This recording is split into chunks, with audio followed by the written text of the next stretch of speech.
What's up everyone, Sean here, and today I really wanted to talk about my personal worst game of 2014. I know it's a little late, but I was busy with the holidays and I was busy during the first few weeks of January. But now is my chance, and I kind of already mentioned this in the podcast, but I kind of wanted to make more clear. I got quite a bit of games in 2014, and they're all pretty good for the most part. And there's only one game that was pretty bad on so many levels. So that's why there's only one game for worst game of 2014. I'll also be doing a top 5 games of 2014, but that'll come later. I kind of wanted to get this out of the way first, so let's get right into it. So like I said before, there's only one bad game that I got, and it's none other than Sonic Boom.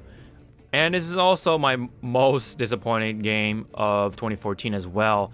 I mean, I was amped up for it. I was pretty hyped, and I had a lot of faith in this game because it was being developed by American developers, and it was made up of ex Naughty Dog people, and they formed a studio called Big Red Button and all that neat stuff. And you know, I really wanted to see this succeed. You know, having a American team working on it instead of having the Japanese teams, especially with the most recent Sonic games over the years.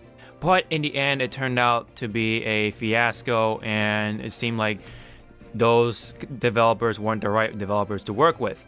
The game looked really good in the trailers comparing to the final product. I mean, the final product is just bad on so many levels. The level itself, the environment is just kind of boring, and the characters look all jaggy on the edges, and it just looked like a pretty bad PS2 game by today's standards. Not only it looks bad, but it runs pretty bad too. The frame rate just freaks out during the high speed levels, and when there's a lot of stuff happening, the frame rate just goes bleh. The combat system is boring. All you do is just mash buttons, and there's no team special attack by any means. You know, there's no flashy attacks after building up meter, and on top of that, there's no meter at all. So there's really not much to do when you're actually fighting the enemies. On top of that, you are riddled with all these boring parts with Sonic and his friends walking around, or jogging I should say, and you're solving really simple puzzles. Just, you know, you're doing a lot of pulling with the inner beam, or whatever it's called, the energy rope that you use to either pull something or go across the rails, swinging your way, what have you.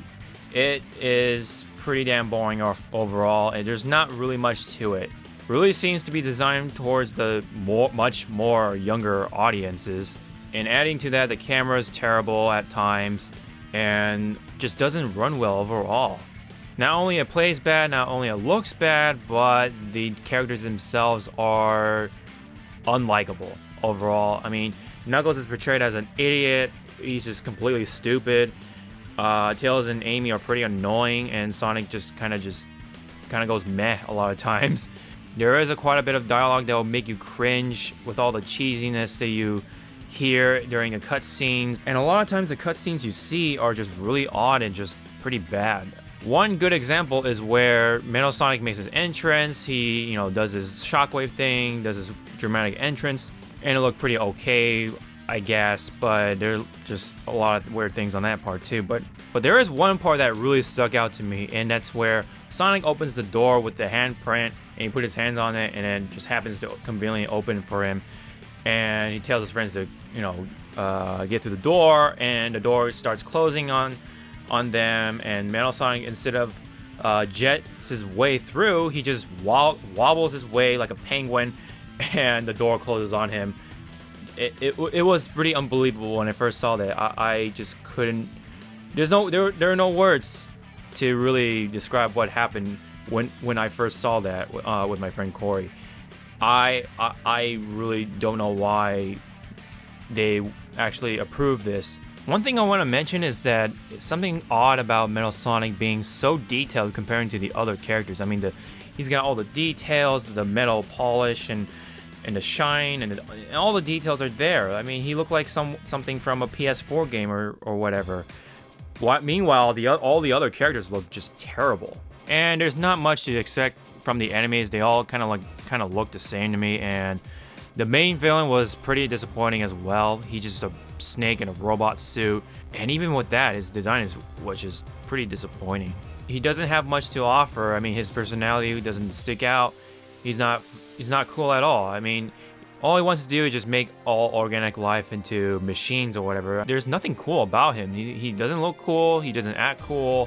Whatever. He's not, there's nothing cool about him. And I almost forgot to mention his name is just kind of weird. Lyric for a villain. I mean, really. But anyways, and of course the redesigns on the characters was an eye catcher during the early announcements for the game. And I thought they were whatever. I mean, Sonic had the bandana or scarf, what do you want to call it, and all the characters had the sports tape or the bandages, what do you want to call them. And the worst one of all, of course, for me is Knuckles. He just got big, and not only that, he got stupid as well, and his hands got fingers. I don't know, a lot about Knuckles it was just really awkward to me. And I think overall they should have just left him the way he was. Dr. Eggman doesn't look too bad, but otherwise there's nothing new about him.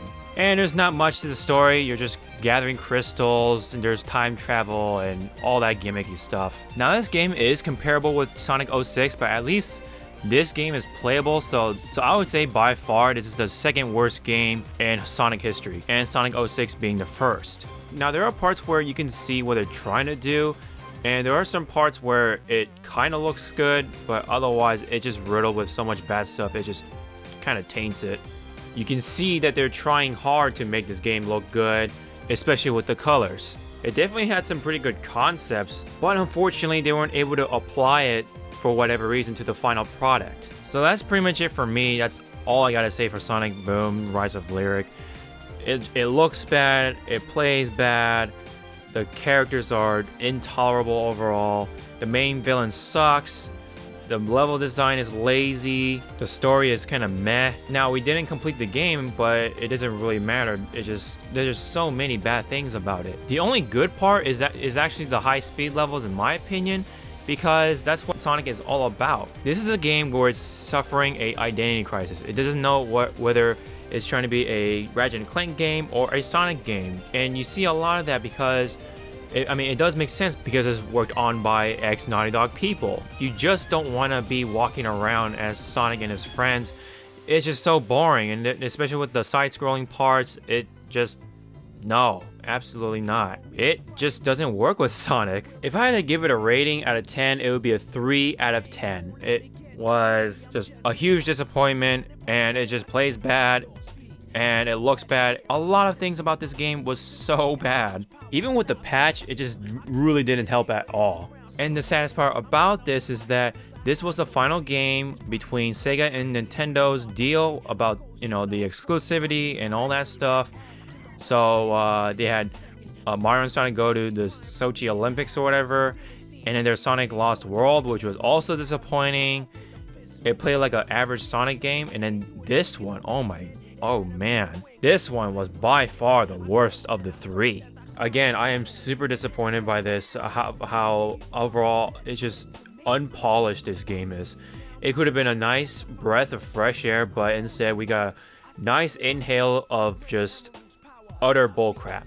I pre-ordered the game and waited for a long time. I got the game on release day and didn't read much on the reviews, and this is what we witnessed. Well, that's everything that came out of my chest, so I'm relieved of talking about the worst game of 2014. So that'll be it for this video. Hope you liked it. Don't forget to hit that thumbs up and share my videos. It really helps out this channel. And of course, if you have a personal worst game of 2014, you can go ahead and leave that in comments. And also, if you haven't already, hit that subscribe button for more videos. So up next will be my top 5 games of 2014, so look forward to that. And before I go, I just want to address that, yes, we will still be playing Sonic Boom just because I paid money for it, and I just want to make the most out of it. So there'll be more episodes with Sonic Boom. So until then, I'll see you guys next time. Sean out.